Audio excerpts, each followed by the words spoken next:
Finance can seem quite daunting and complex. So here's a presentation to hopefully make it all a bit clearer, because asset finance is far more simple than you'd imagine. So what is an asset? Well, generally speaking, these are tangible goods that businesses invest in, usually to help them make a profit. So for example, construction companies would lease their JCBs, offices and retail outlets lease their LED lighting, offices lease their photocopiers and telecoms, and restaurants and hotels lease their catering equipment. The list is endless, and there are exceptions as well, because software, an intangible, can be financed if it's well known and authored. So what is leasing? Well, simply put, it's payment over time for an asset over an agreed time period. You probably already do this for your company car. Nowadays, you would very rarely walk in and pay full price for a new car. Everyone pays for it over time and so that it suits your budget. I mean, can you imagine if we were all told we had to buy our cars by cash? Sales would probably drop 95% overnight. Why? Because leasing gives us the ability to spread the payment.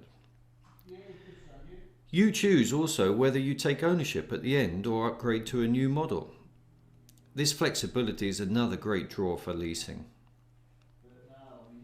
So an example, let's say you need a piece of equipment. Instead of buying the asset outright from a supplier, a funder can buy the piece of equipment for you. They lease it back to you over a time period that suits you. So let's say you run a restaurant. Either you're expanding, or let's say your old gas grill hits the dust and you need a new one, and it costs £20,000. You go out, you choose one from a supplier, but instead of hitting your cash flow all in one go, you keep your cash in the bank because you never know when you'll need it. You need that liquidity.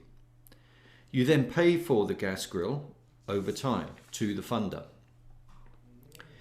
So how much can you lease? Well, again, scalable. Typically from about £1,000 to millions. It could be anything from a franking machine to a company jet. How long can you lease an asset for? Well, typically from 2 to 7 years, but it's very flexible. There's many options. For instance, if it was a telephone system, you could lease that over 2 years to 7 years. Or solar panels, that could be anything up to 10 years.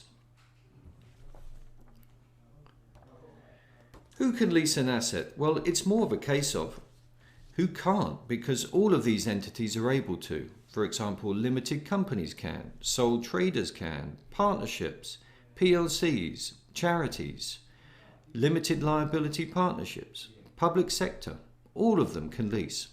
So basically it's almost anyone apart from individual customers. Why? Because leasing is for business to business. So who does lease then? Well, many people think that leasing assets are for small companies, but this simply isn't true. Recent research shows that, for example, Tesco's, their annual lease payments are £14.7 billion. And current leasing by the top 50 FTSE 100 companies amount to nearly £100 billion. And these companies really know what they're doing. But it's also a brilliant source of funding for SMEs too. So what are they leasing? Well, just look around you. If you walked into a supermarket, there are tills, air conditioning, pallet movers, displays, refrigerators, lighting, freight trucks. All of these are likely to be leased. Now walk into an office. The telephone system, servers, photocopiers, printers, chairs, franking machines, computers, desks, again, are all likely to be leased. So why are these large and small companies leasing all of their asset? Well, there's a multitude of benefits for both suppliers and customers. To find out more, have a look at some of our other videos. Or if you prefer the personal touch, please do give us a call. We're happy to explain more.